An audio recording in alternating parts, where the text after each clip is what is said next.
would like to know, Mikkel, was it a journey that you took just out of pure interest, or it was a result for burnout of an academia? In my case, it was that I had to decide myself what I liked more, okay, what I enjoyed more, and also, of course, what I was better at. This type of fraud, or you debunk these type of myths. Scientists generally get like they think that you are their enemy. It is, let's say, the magic of journalism. I always advise never to contact the editor simply with your CV. It's always good to start with a story. I've covered the story of Omid Kokabi, an Iranian PhD student who was working in Spain that was unfortunately jailed and condemned in Iran for spying. Tell us the journey of how you got into nature. If somebody is right now starting into science journalism, what are the things that you would tell them to do?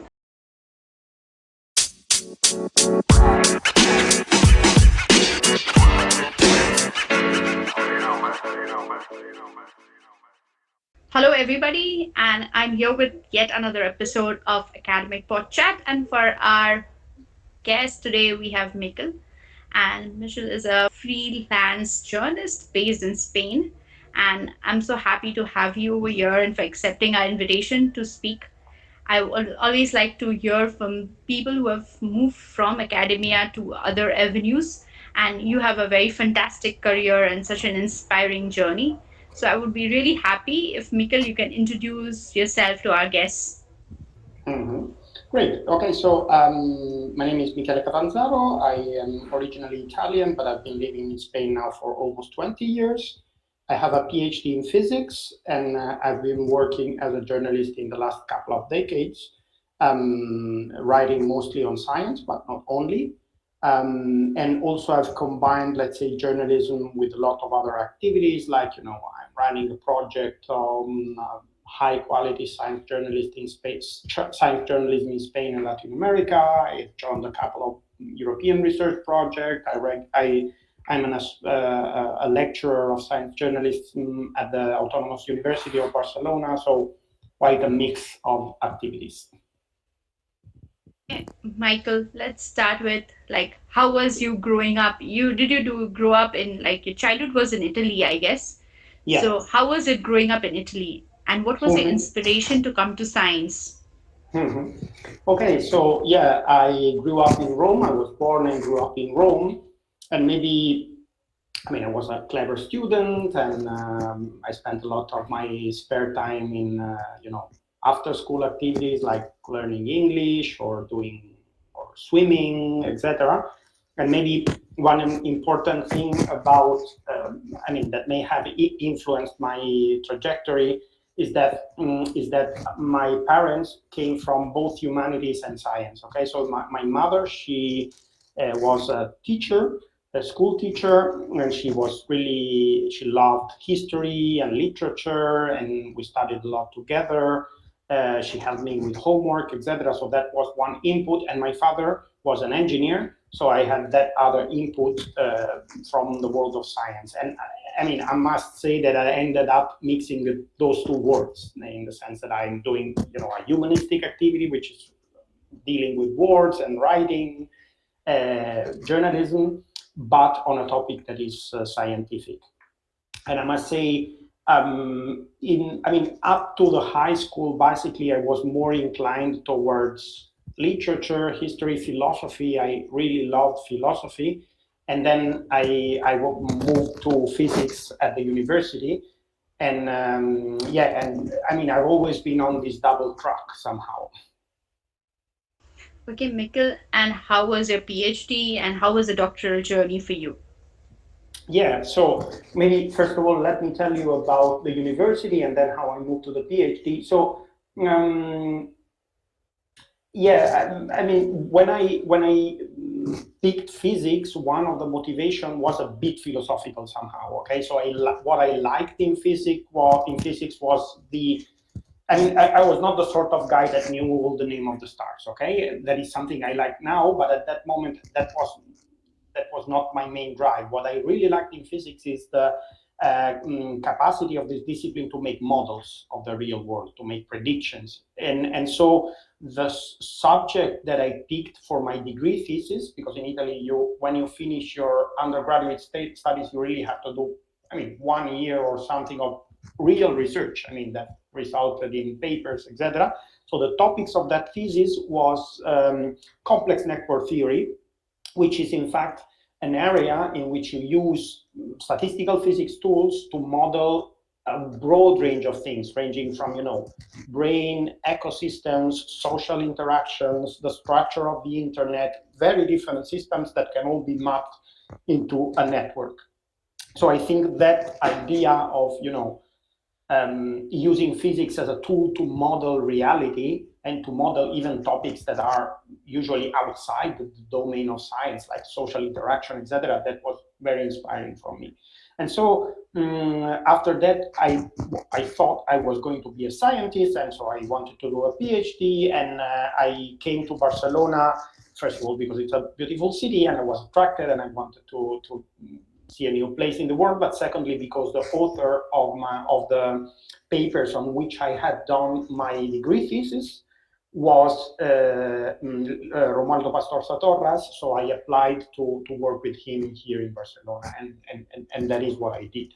So when I came here, the idea was that I had to be a scientist, so what I had planned was to do 4 or 5 years of PhD and then a postdoc in another country, etc. But then things changed, and at the end of the PhD, I switched definitely to science journalism. So I would like to know that you are an Italian, and how did you, Mhm. when you moved to Barcelona, Spanish? I know Mhm. there is a lot of similarity between Italian and Spanish, but did you have difficulties in catching up the language or the culture in Spain? Or was it like it's okay? No, no, it was not that difficult. First of all, I was very open to that. I like learning languages. So when I arrived, in fact, I didn't know the two local languages, which is Spanish and Catalan, but I quickly learned them. And yeah, that was not a problem. A lot of the things at the university were in English or in Spanish. Some of them were in Spanish, but I could grasp it quickly. And yeah, so I wouldn't say there. There was no problem at all. On the contrary, it was a joy to learn about a new culture and have an immersion in a new city. That was not a big challenge. uh, what was challenging, of course, is that doing research is a big commitment, and then being always on this double track that is very early during my PhD. That journalism thing that I started a little bit during my university's undergraduate studies sort of reappeared, and by the end of the PhD, I really had to make a decision whether I would go on with science or turn to journalism. Now, the very important question. I have heard many people saying that people who do science journalism, because I have also done science journalism, and I've seen people coming and telling me, sometimes indirectly, that people who are not good in academia or who could Mm-hmm, not mm-hmm, produce so called papers, they take mm-hmm. up science journalism, or they take up science journalism as a, I would not say it's inferior, but it's looked down by the Yeah. so-called elitist of the academia who think Mm-hmm, science is all about publications. mm-hmm. And so I would like to know, Mikkel, was it a journey that you took just out of pure interest, or it was a result for burnout of an academia, or it was just that by genuine you went to there? And Yeah, can you also tell me, sorry, I finished the question. Can you also tell me this whole process of how you landed into science journalism? I would love to hear that story. yeah, yeah. So, regarding your first question, it was not that, I couldn't make it in academia, and so I switched to science journalism. We published a lot of papers with my supervisor during the PhD. One of them is quite well cited in the field. And I had option. The plan was to go on that side. In my case, it was that I had to decide myself what I liked more, okay, what I enjoyed more, and also, of course, what I was better at, okay. So I had to make an assessment of whether I enjoyed and I could give more contributions as a scientist or as a science journalism. The main question is what topic do I enjoy more? And I realized that I like journalism a lot. Okay. And secondly, I mean, it's not, I mean, we had good publications, etc. But of course, I felt I was not, I don't think it's only a matter of talent. It's also a matter of motivation. I mean, how motivated you are to carry on a job in which you will focus on one very narrow topic for a lot of time, whether you enjoy it like a game, okay? Like, you know, you don't even care a lot about the topic, but to enjoy the methods, the workings, you know, calculation, the simulation, etc. And I realized I enjoyed more doing journalism than the, you know, working a lot on this method, working in this field. So I would say it was not that I was burned out at all. I mean, my supervisor was very good. He was not putting pressure. I mean, he was putting the right pressure, the one that you need, but not absolutely requiring anything outlandish from me. So it was not a matter of being burned out or not managing to fulfill objectives. It was really, I mean, asking myself what I should do. So regarding the story of how I got there, so curiosity for humanities and curiosity for science. So in my first year, I really had to focus on science a lot because I mean, I came from a humanities school, so I really had to study a lot. Moreover, I studied alone, etc. But in the third year of my undergraduate studies, suddenly I started to study with friends. I realized I wasn't bad. That I mean, exams went right, and I had good results, etc. And so I started to have some spare time, and immediately that humanistic, let's say, inspiration of refloated. And at that point, journalism was something I had a curiosity about.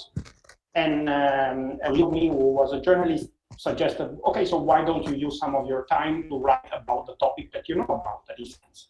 And so this is how I started to freelance for a local digital outlet. And suddenly, I mean, people appreciated what I wrote and things started to flow in that area. But in the end, it was just a hobby, okay? So when I went on to do my PhD, I simply left that thing, but sort of it appeared in one way or another. So, for example, a European outlet, which is an Italian outlet, which is the Italian version of Scientific America, asked me to write stories, news about topics related to my research, and I did that. Then I went to, you know, whenever there was an occasion to have a debate on science communication or a short course, I joined it. I submitted a text to a prize for young researchers and science communication, and out of that, I started to collaborate with the local television. So, you know, this whole journalistic thing started to grow and grow. At one point, I started to write for a newspaper here in Barcelona, El Periódico, which is the one that I still write. This was 2 years before I finished my PhD. I started to write some stories for them. Then at the end of the PhD, by the end of the PhD, I was asked to join a local television. And so when my PhD was over, to journalism, moreover, I had already met my current partner, which is based in Spain. And so it was nice for me to go on with the local business and not needing to move to another country in order to stay together. And so this is how I decided to become a full-time journalist. In reality, at the beginning, I was very doubtful. You know, I got my PhD in 2008, so it was really the time in which the big financial crisis struck, and the media, which had fared quite well up to that moment, suddenly started to feel in crisis. So I had a lot of doubts whether that was the right decision. And for 1 year, 1.5 years, I combined my journalistic activity with working in a press office of a research institution. But then at the end of the period, I realized that there was a conflict of interest. It was really hard to juggle two jobs at the same time, and I switched to freelancing full time. And it wasn't a bad decision. Shortly after, I started to write for Nature, and then things went on, and it grew and grew, basically. Mikkel, I want to ask you one thing. there is a kind of a very thin line between science writing or science writer and science journalism. So I would like to know what is that thin line for you, and how would Mhm. you define yourself as a science journalist but not a science writer? Yeah, I mean, I think science writer is an expression. How could we see it? I mean, I can tell you why. So we are not doing popular research. Okay? We are not sort of being the amplifiers of science as science journalists. Okay, we are first and foremost journalists. Okay, so our objective is to provide context, to make a critical analysis, to inform about current news, etc. So there are many differences. You know, one very basic one is that a science writer can write about whatever he or she wants. It may be an old topic or whatever, while we are bound to write about, you know, things that are happening now because we write news. Okay, that is a very key difference. And then I think there is a difference in attitude. Okay, so science writers often they conceive their objective as, you know, popularizing science, as creating enthusiasm. We as science journalists, that is not our objective. Our objective is to serve our readers. Okay, so our objective is to serve our readers with scientific information. Okay, so this implies a critical attitude, a distance. This implies providing context of what we are doing. This implies that we, for example, at a very practical level, but that we may talk about the nice things of science, but we must in fact talk also about the debates, the controversies, between scientists, between science and the rest of society, and when there are things that don't go well, that is part of our mission to tackle that. So I think Okay, it's not Mikkel, such a thin line. There is an important difference. Mikkel, I want to ask you. Suppose you are like, we hear a lot of cases of scientific fraud, misconducts, and scientific anomalies that generally happen in the research world, be it any kind of bias, be it how scientific society is very elite, or they do this practice the culture of scientific misconduct. There's constant cases of manufacturing or data manufacturing. Do you think this is a role which is taken by science journalists, or this is a role taken by science writers? I think, I mean, in practice, often being taken by science journalists. Okay, and certainly it should be and it is part of their missions. Maybe the most, I mean, paramount case of this is the case of Andrew Wakefield and Brian Deere. Okay, so Andrew Wakefield is this doctor that claimed a connection between the MMR vaccine and autism. Yeah, He yeah. managed to I've, publish a paper, Lancet. Yeah, okay. Yes, yes. and the paper was debunked, in fact, not by a scientist, not by a science writer, but by pioneer journalist that really I managed think, to see, see Leonard that. Schneider. It's Schneider who debunked it, right?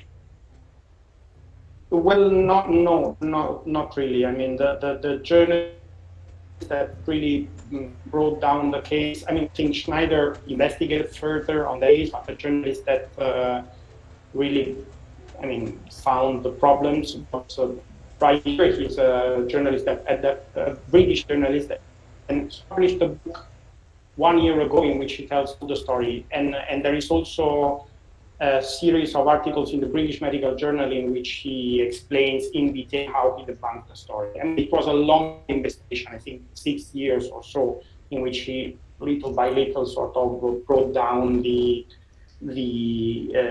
mean, what Wakefield had done, which was basically, you know, cherry picking and being in a massive conflict of interest because it was peers that were suing companies that produce vaccine on the grounds that these vaccines caused autism. So, I mean, I think that is really a great example of what science journalism should do in general. That is, you know, what, like in many other fields of life, the natural mechanisms, for example, in the case of science, don't manage to capture such massive fraud, such massive problem, and there is where journalism can play a role. Of course, there are many other things that must be done, but certainly, critical analysis of science is certainly one of the missions of science journalism. Mikkel, I want to ask you that when you write these type of fraud or you debunk these type of myths, so scientists generally get like they think that you are their enemy, because science used to be a very coveted field for many years. Like people last like I would say it was a very feudal system.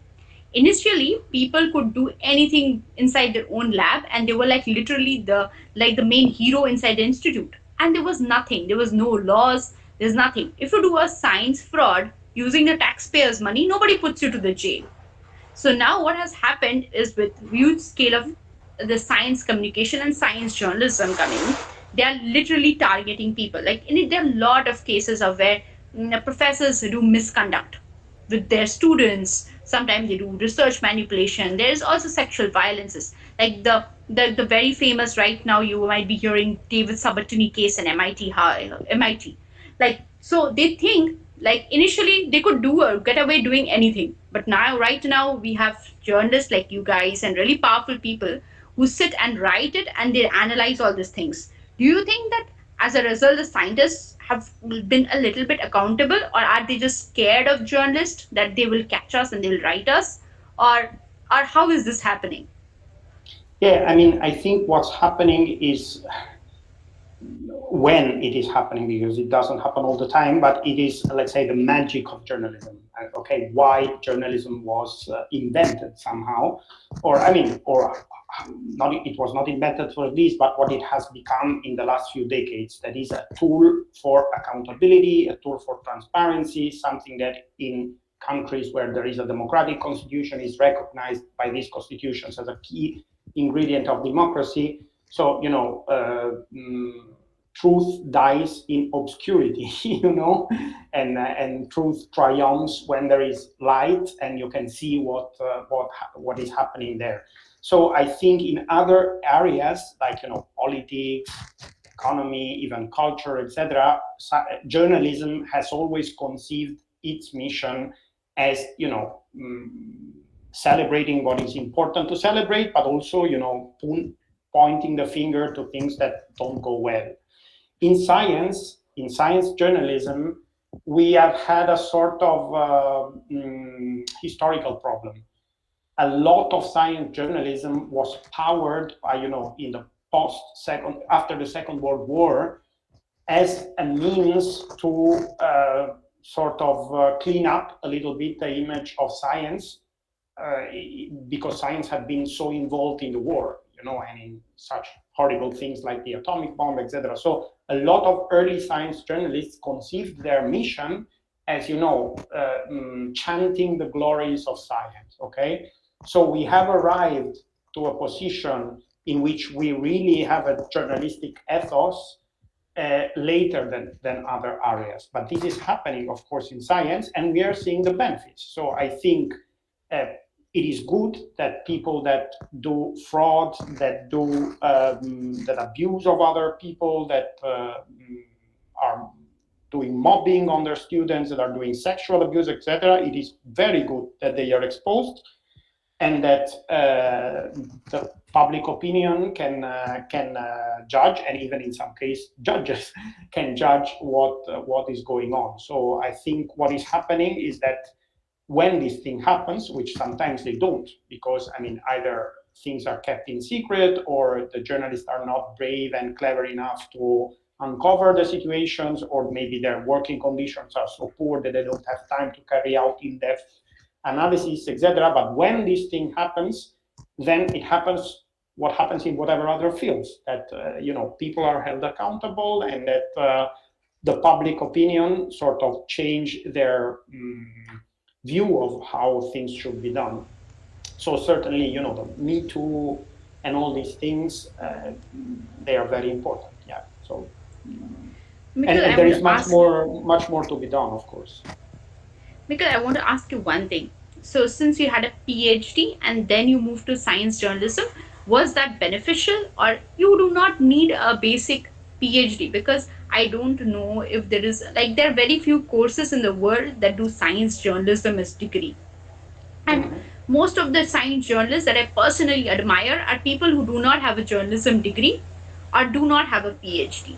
So, do you think that there's a like a well constructed role that you can do this, and then be a science journalist, or there is just like anybody who has an intuition for writing or finding something truth or finding or investigating things can move into science journalism?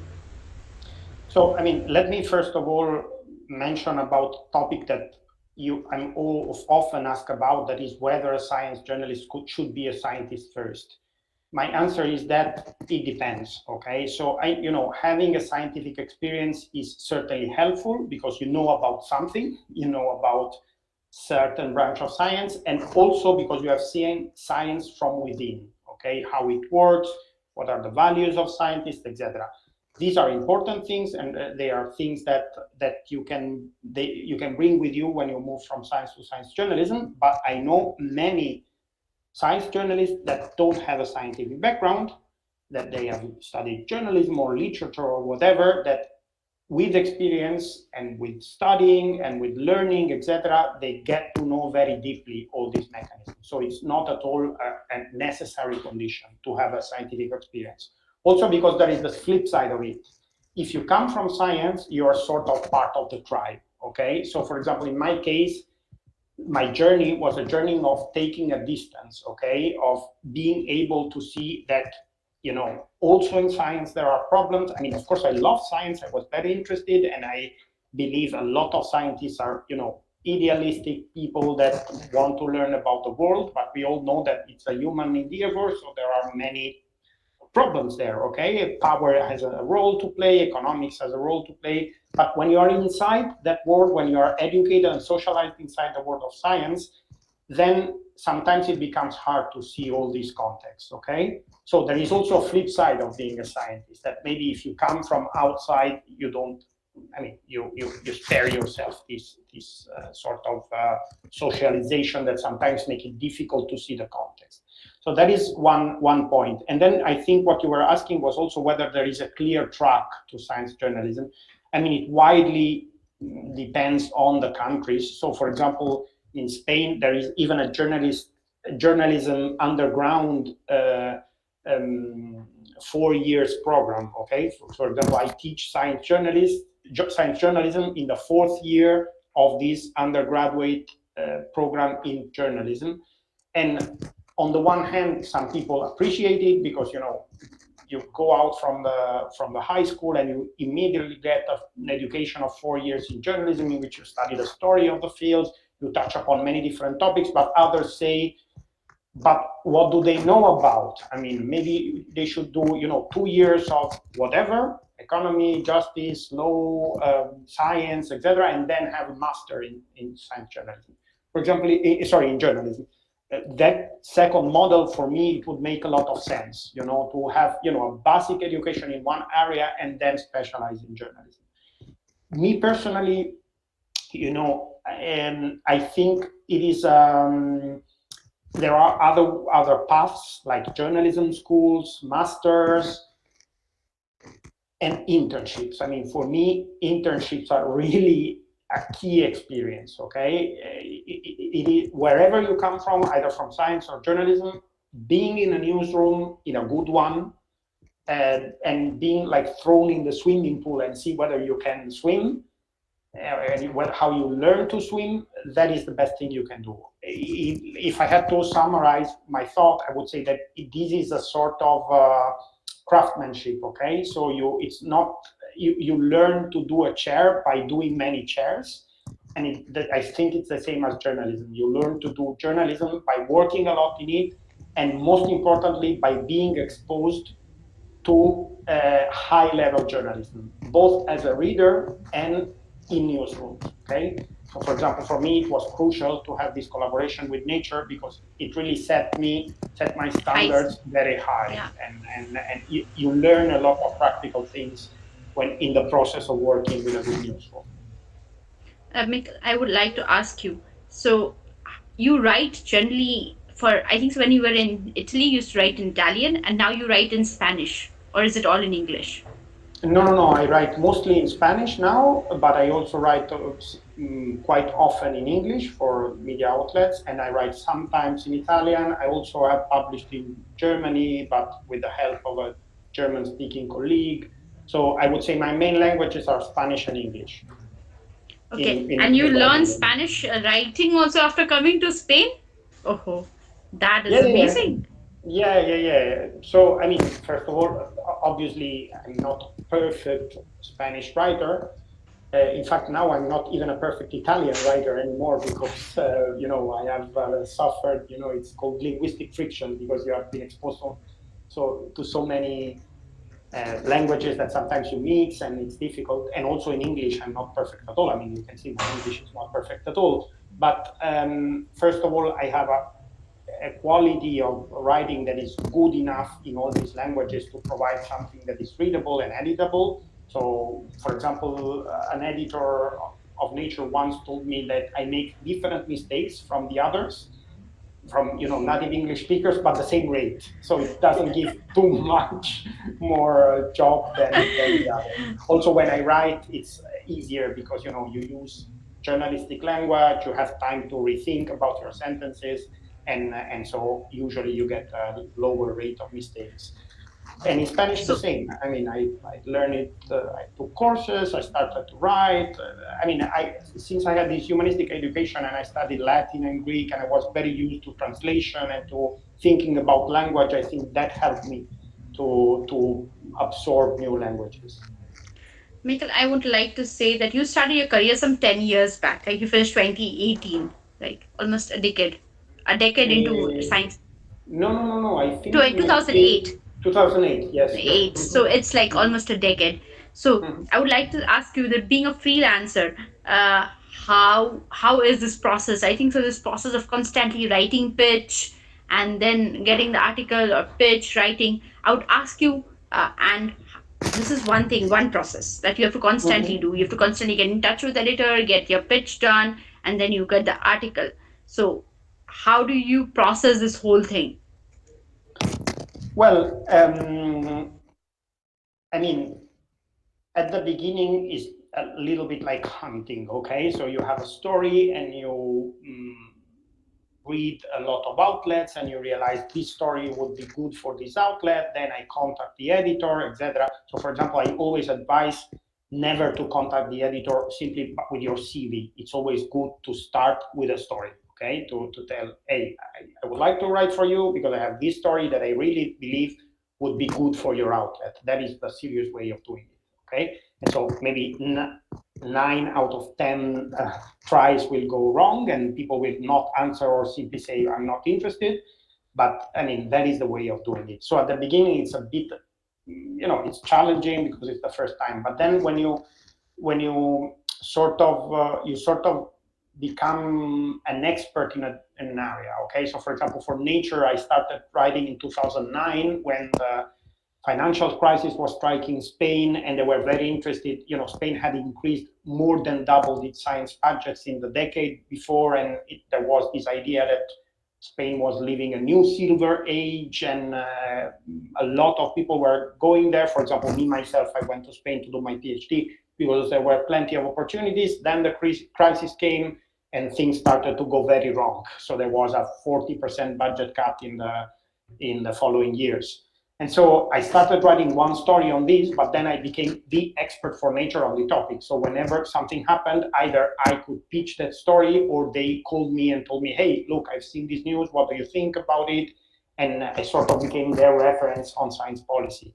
Another area I became sort of a reference for them. I've covered the story of Omid Kokabi, an Iranian PhD student who was working in Spain that was unfortunately jailed and condemned in Iran for spying, and I sort of broke the story and covered the story for 5 years. So now I regularly cover for Nature issues related to academic freedom in Iran because I've learned a lot about that topic.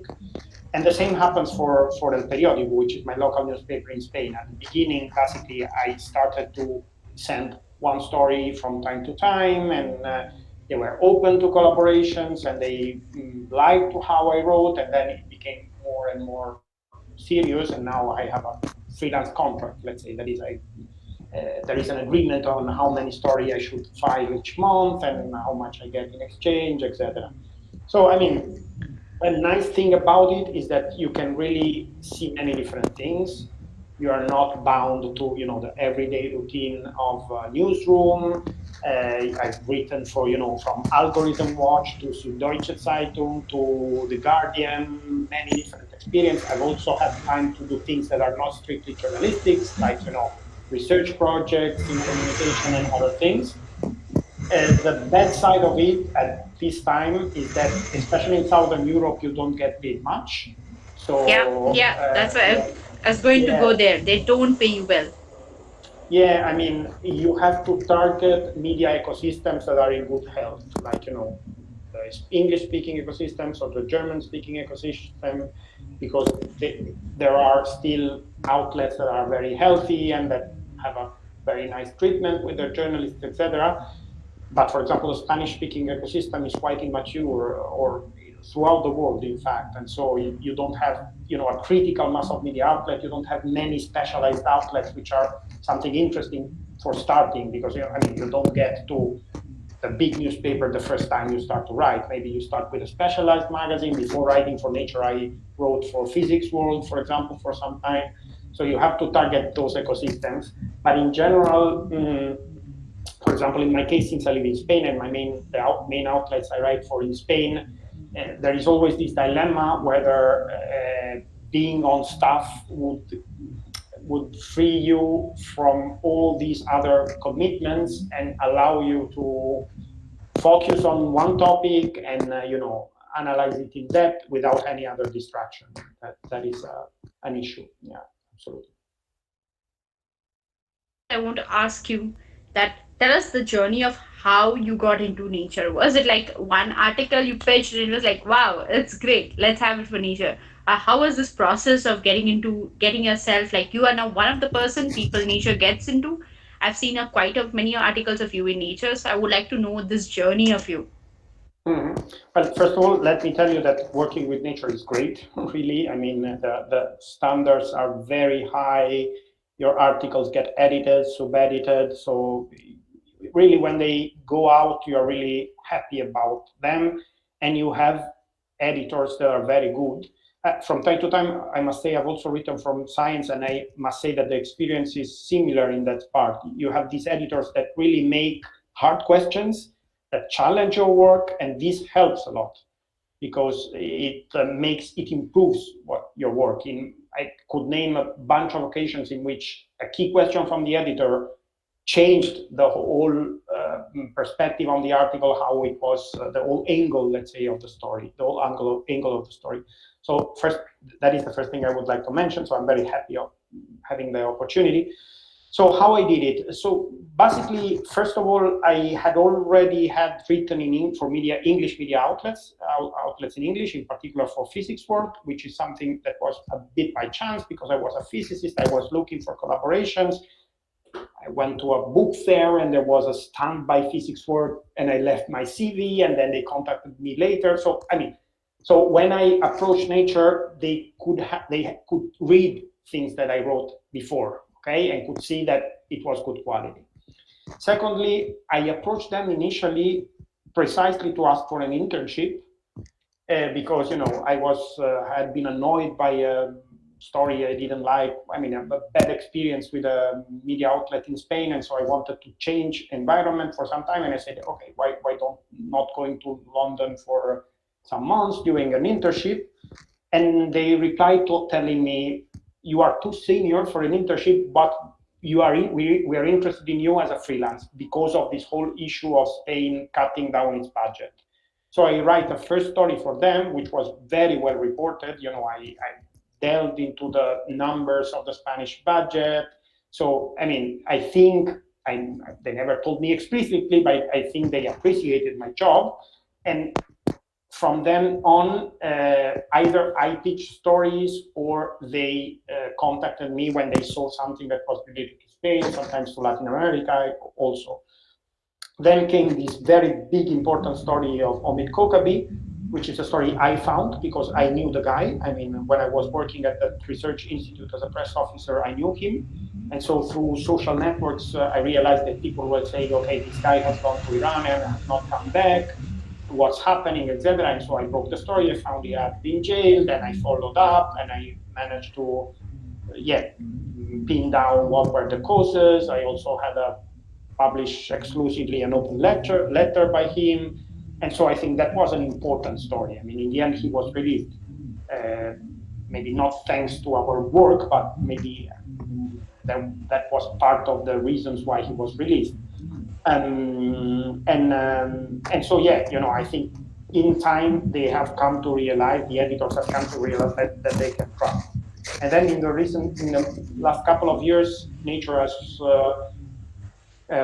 sort of opened a local branch in Italy, and I was approached by the editor that knew that I was writing for Nature to write Italian stories too, which I'm very happy about because I still keep a strong connection with Italy, and being able to write about Italy with the standards of Nature is really great. Okay, I would ask you one thing. Is like, Mikkel, do you think that a journalist's role is to get the information, collect the sources, and then build up the story? And it is the editor's responsibility to frame or write the story? Or is it to the journalist who has to also write it well? So, how do you define this role? Suppose, for instance, I'll tell you, you founded the Iranian story and you did all the homework, you did the research. I know it is a lot of homework. You need to go back, hunt them, talk to them, get the resources, and then you write the story. Okay. Now, while as a writer, you might have some errors, like mistakes, some grammatical mistake or statement framing mistake. Do you think that is a part of journalists, that thing also a journalist should be good, or that is the work of editor to correct it? For instance, I'll make it a little more easier for this question. Is it a journalist's work to get only the story, report the story, get proper sources, or is it the editor's job to write, to frame the story properly? And how do you categorize that? Yeah, I mean, a practical answer is that it depends a lot on the editors. There are editors that rely a lot on the work of journalists, and there are editors that really rewrite your work sometimes, or I mean, they make a strong intervention.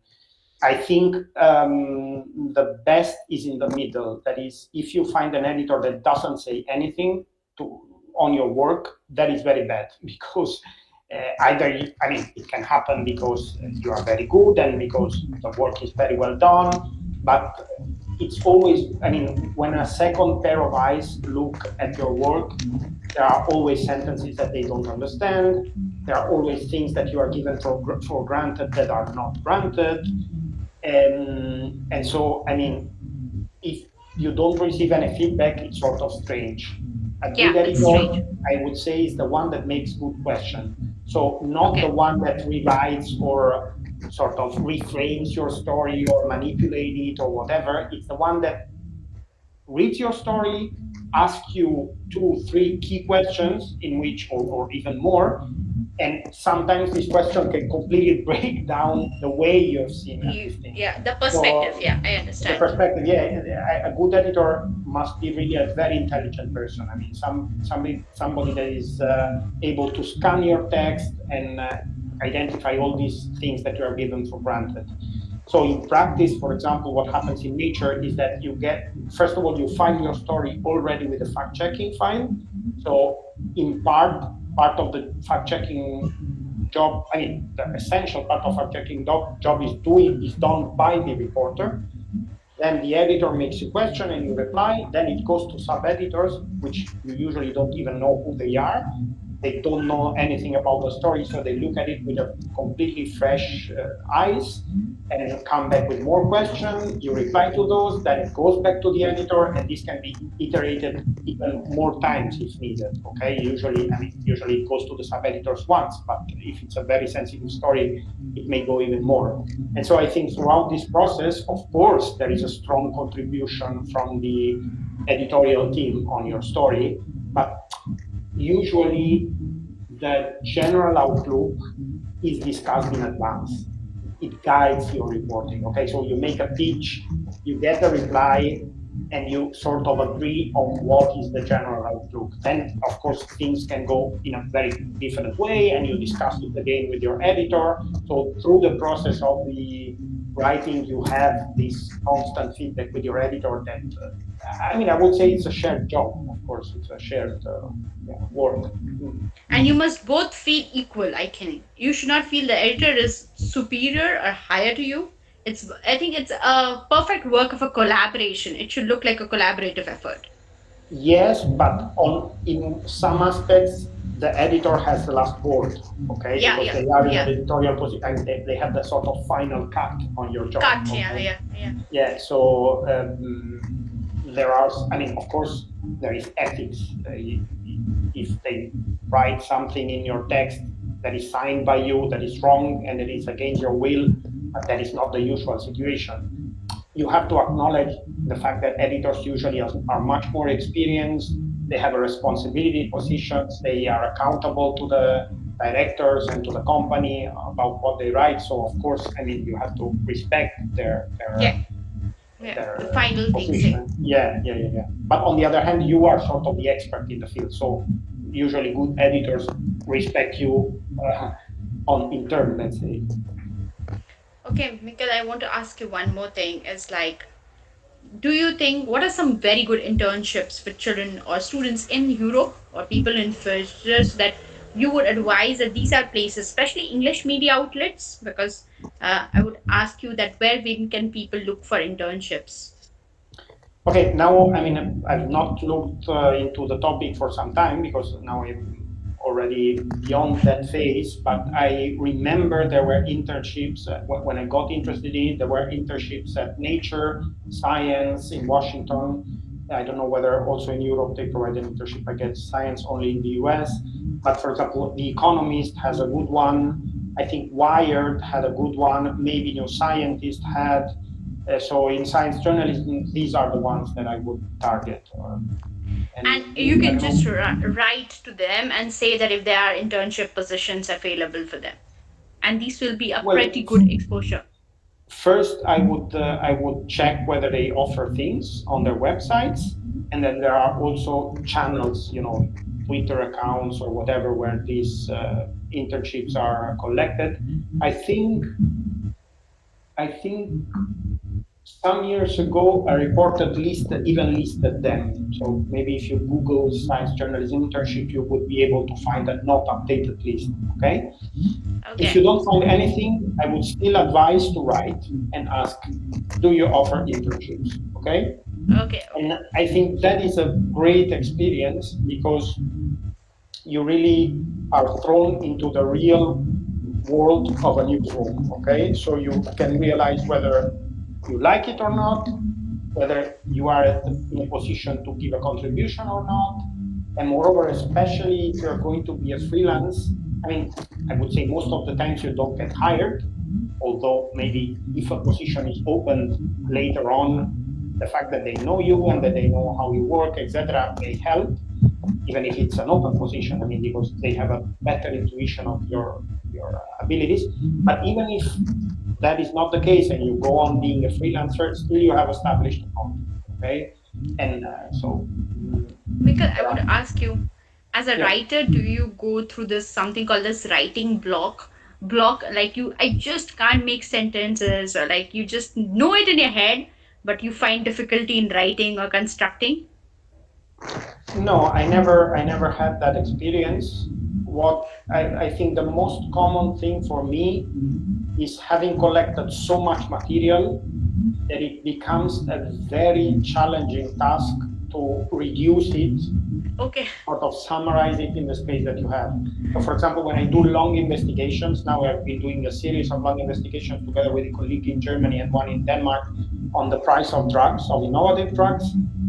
Yeah. You may have, you know, tens of interviews, tens of papers, summaries. If you put it together in a file, you may have tens and tens of pages. So usually it is a very slow task of, deciding a structure and moving things around, and then you write one block of the structure and you realize that there's too much information there.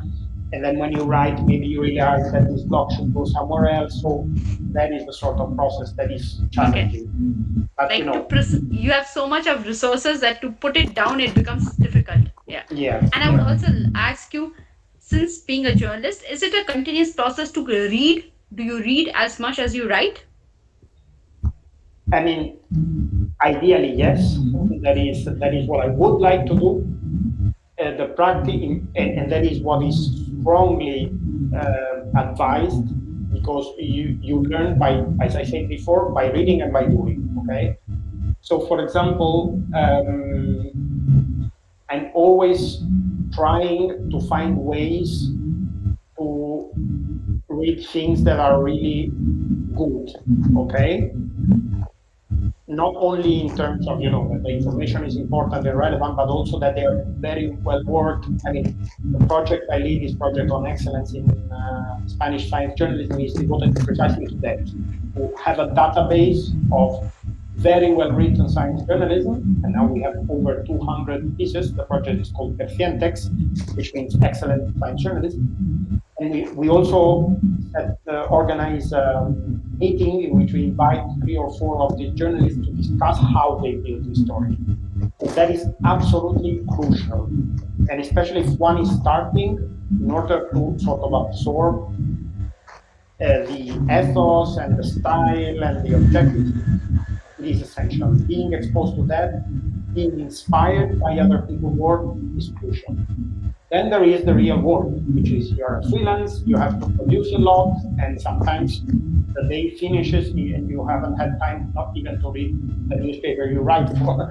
Okay, and that is a problem. Yeah, because you Michael, need I would to. ask you, when you shifted from science, like you immediately moved from PhD or a PhD doctoral degree to journalism, do you have this difficulty that since science, we have to write science in a very scientific language, a language that generally jargon or has a lot of jargons and technicalities. But when you're writing for a magazine or writing for any article or any digital platform, your language should be more lucid, I would say, free flowing. So, did you have a training of mindset to change your writing from that, like a scientific paper writing, to a journalistic article, or is it just, it is just a, or you just picked it up?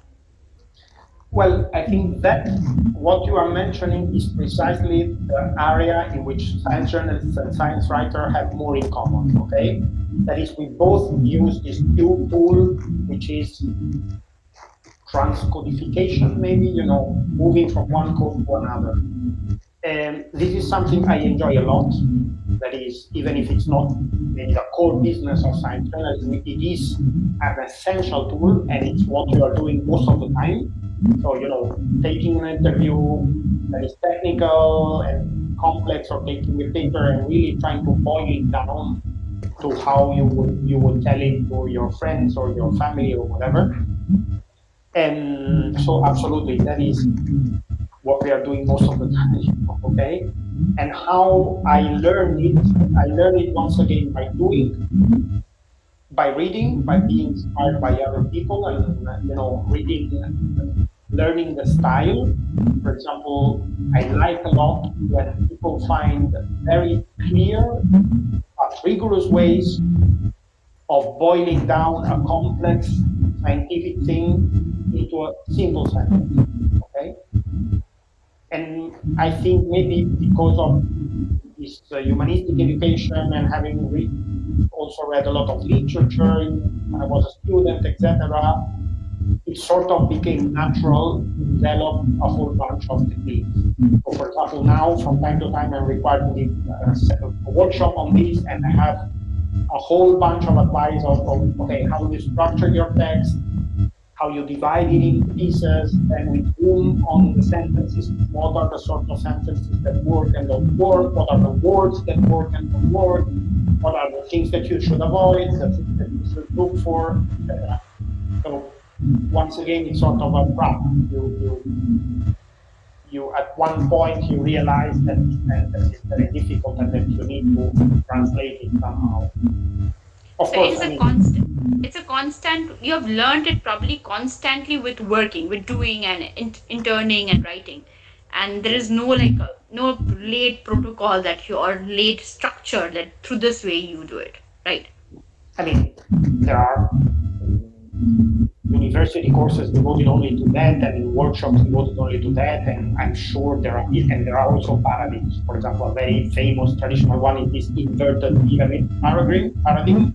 So when you write a paper, you start with with premises and not premises. Sorry, you start with the background, and then you slowly, little by little, you get to the results. When you write for a newspaper, you usually did the other way around. You start with the results, and then you go to the background. Okay, so that is one paradigm.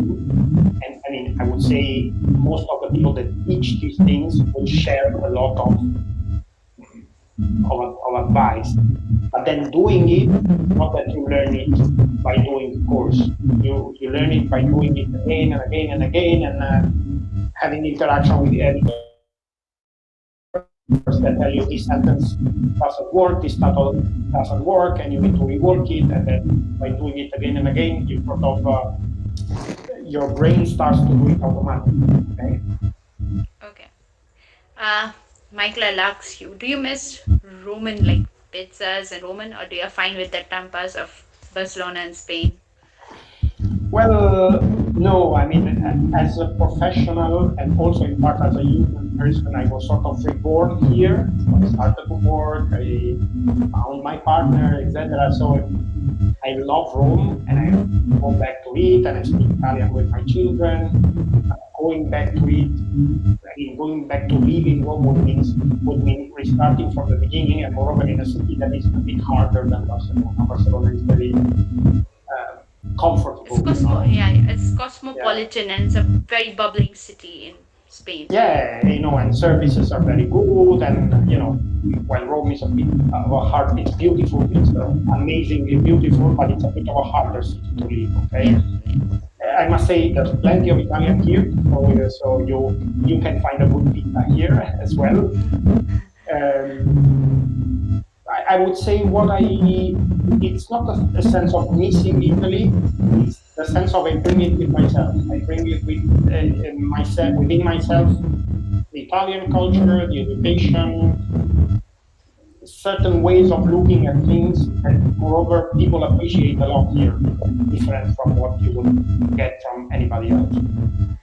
I would say that being a European, so if you're a German and you move to France, or a German move to Switzerland, or Italian move to Spanish, I feel Europe as a whole is a whole collective thing. So it does not make a lot of difference. I think people easily shift. But for me, technically being an Indian and coming to France, it was a long journey. So for me, it was a little like it's a real fast, and I had to go through it through a long process. But I really appreciate that for you guys. It must have been easier for you. Yeah, I mean, the countries are different, but I mean, I have a strong feeling about Europe. I really believe that, I mean, we are one big unity, and I think things like the European Union and Erasmus and all these sort of things has really created in my generation and from my generation on a strong European identity. So Yeah, still, and countries then are very different. everything is Iranian. Did you get backlashes or did you get threats? And then we also gave them the opportunity to reply, so that was not a problem. And in the case of Iran, basically the backlash that you get is that you get ignored. I mean, I constantly try to get the Iranian versions of the story I cover, and it's really very hard. I mean, they simply don't reply. I don't know whether I'm on a list. I would certainly be very careful now in case I decided to travel to Iran. I probably would not go because there is this Yeah. whole hostage taking thing. But there are other cases in which I found I had backlash. And I must say that the emergence of social networks, especially Twitter, has been very complicated.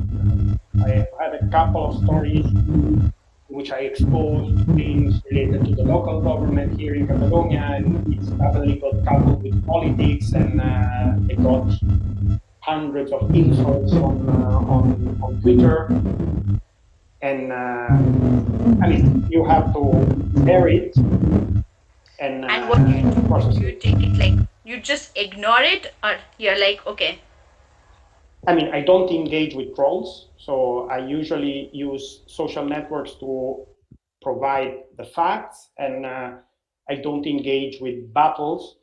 The fact is that so I mean, if I get a tweet insulting me, I don't reply. Simply, it doesn't matter. The fact is that we are living in a reality in which Twitter and social networks then have an impact on reality. So at the beginning, you get the trolls and the bots, but then one politician starts to say something because they see that this thing is trendy, and then you get, for example, colleagues that are very biased or very militant that start to question your professionality, and there are people that say very bad things and make accusations of you. So you have to decide on you have to decide whether you deny them or you ignore them if they are false. So when it gets to that point, so it sort of spills off from the world of social networks and it gets into the world of reality. Of course, I mean, you feel a bit under pressure. It's also because the others can say whatever they want, but you want to be right. You want to be sure that you have said the right things. And if you get so many criticism, then you go back to your work and say, was it right or wrong? And so, I mean, it's a complex situation. But I must say, in both the occasions in which I got sort of lynched on Twitter, then it didn't have a long-lasting impact. It was fire, but then people quickly go to the next topic, and yeah, that's it. Michael, I would like to end by asking one last sentence. If if if somebody is right now starting into science journalism, what are the things that you would tell them to do? Maybe go for an internship, first of all. That is certainly one thing. Read a lot and teach. So I would say, I mean, learn by doing, okay? That is true in general. Even if your pitch don't get accepted, set up a blog or whatever, or try to write on smaller outlets, because while you write stories, you get new stories. By writing things, you improve your style and your technique. So I would say read a lot, because you learn and because you start to spot where you could provide something. Teach, and then try to go for an internship and try to learn by have an immersion in a real world interesting newsroom. And then can I say one more thing, one more advice?